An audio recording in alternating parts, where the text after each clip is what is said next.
Gloucester is one of England's oldest cities, but its stones remember more than history. Monks still walk the cloisters of the great cathedral, nuns stir in ruined friaries, and a murdered king is said to whisper from his tomb. Tonight, we uncover the ghosts of Gloucester. Welcome to Ghosts of the Cotswolds. Though Gloucester lies just outside the official Cotswold boundary, it has always been tied to the region. The city stands on the River Severn, with the Cotswold Hills rising to the east and the Forest of Dean to the west. For centuries, it has been a meeting place of cultures, trade, and faith. Founded as a Roman settlement, later a Saxon stronghold, and in the Middle Ages, a center of worship and pilgrimage, it has seen power and bloodshed alike. At its heart stands the great cathedral, and across its streets once stood friaries, abbeys, and priories that shaped the city's soul. But places of worship can also be places of sorrow. In Gloucester, the monks and nuns are said never to have left, and the cathedral itself is haunted by centuries of voices. Gloucester Cathedral dominates the city skyline. Originally founded as the Abbey of St. Peter in the 11th century, it grew from Saxon roots into a Norman masterpiece. After the dissolution of the monasteries under Henry VIII, it was refounded as the Cathedral of the new diocese in 1541. Since then, it has witnessed nearly 1,000 years of English history. Its fan-vaulted cloisters, completed in the 14th century, are regarded as the finest in Europe, their stone ribs spreading like lacework across the ceiling. The cathedral has seen coronations and burials, royal visits and sieges. During the English Civil War, Gloucester was besieged by royalist forces, and the cathedral became both a refuge and a symbol of parliamentarian defiance. Yet amid this history, tales of haunting persist. Visitors speak of monks in brown habits walking silently through the cloisters, continuing their devotions centuries after the Reformation. The sound of organ music has been heard echoing through the nave at night. Though the building stood locked and dark, tourists describe a sudden chill passing over them or the uneasy sense of being watched as they explore. To walk through Gloucester Cathedral is to feel not only the weight of history, but the presence of those who may never have left. The cloisters of Gloucester are renowned worldwide. Built for Benedictine monks in the 14th century, they were designed as a place of meditation and study, where holy men walked in silence, reading scripture or copying manuscripts. Today, visitors marvel at the carved fan vaulting, which inspired later works of English Gothic architecture and which made the cloisters a perfect backdrop when the Harry Potter films needed a magical setting. But beyond their fame, the cloisters are also a place of fear. For centuries, people have reported footsteps echoing along the stone passages when no one else is present. Figures in cowled habits are glimpsed turning corners, only to vanish when followed.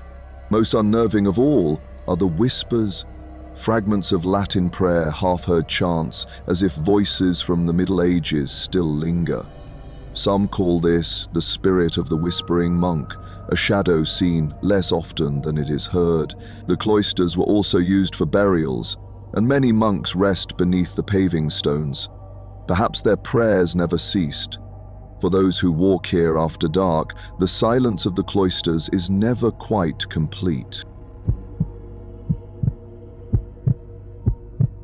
Beneath Gloucester Cathedral stretches its vast Norman crypt, built in the 11th century by Abbot Serlo. One of the largest in the country, its arcades of stone pillars create a forest of shadowed aisles. It once held the shrine of St. Oswald, an Anglo-Saxon saint and king whose relics drew pilgrims from across England. The crypt's long history as a place of refuge. During sieges, townsfolk crowded into the subterranean chambers, and during the Civil War, the crypt once more sheltered Gloucester's defenders. Today, the crypt is one of the most atmospheric parts of the cathedral. Visitors often describe the air as icy cold even in summer. Whispers drift from unseen corners, and many report seeing shapes moving just beyond the limits of sight. Guides speak of a constant sense of being observed. The crypt is also home to centuries of burials, the dead interred in chambers and beneath the flagstones. Few leave without feeling the weight of its history pressing down upon them. To descend into the crypt is to step into the shadow of the past, and perhaps into the company of its spirits. Founded in 1239, Blackfriars Priory was home to Dominican friars who wore black habits, giving the site its name. The friars lived a life of study and preaching, seeking to bring faith to the heart of the city. When Henry VIII dissolved the monasteries in the 1530s, Blackfriars was closed, its lands seized, and its community scattered. Yet the building itself survived, its refectory and cloisters preserved better than almost any Dominican house in England. With survival came stories of ghosts. For generations, people have spoken of black-clad friars walking through the stone corridors, silent figures drifting across the refectory, doors open without cause, and footsteps echo through empty rooms. One account describes the scrape of a chair, as if a meal were about to begin, though the hall was deserted. Today, Blackfriars is used for concerts and events, but many visitors feel uneasy within its walls. The friars may have been driven from Gloucester in life, but in death their presence seems not so easily removed. Greyfriars was one of the last monastic houses founded in Gloucester, established in the early 16th century for a small community of Franciscan friars. Though little remains today beyond a roofless nave and fragments of wall, the ruins are said to be haunted by spectral figures. Locals tell of ghostly processions of nuns, though strictly speaking Greyfriars was a friary, not a convent, suggesting the legend may have merged with memories of other dissolved religious houses. What is certain is that silent figures in habits have been reported moving among the ruins at dusk. Others have glimpsed a solitary woman, pale and still, standing among the arches before vanishing into the fading light. The dissolution of the monasteries left deep scars on Gloucester. Greyfriars was dismantled, its stones sold, its church abandoned. Yet the ruin has never felt truly empty. Perhaps the stories of ghostly nuns or friars reflect the sorrow of lives uprooted and traditions destroyed.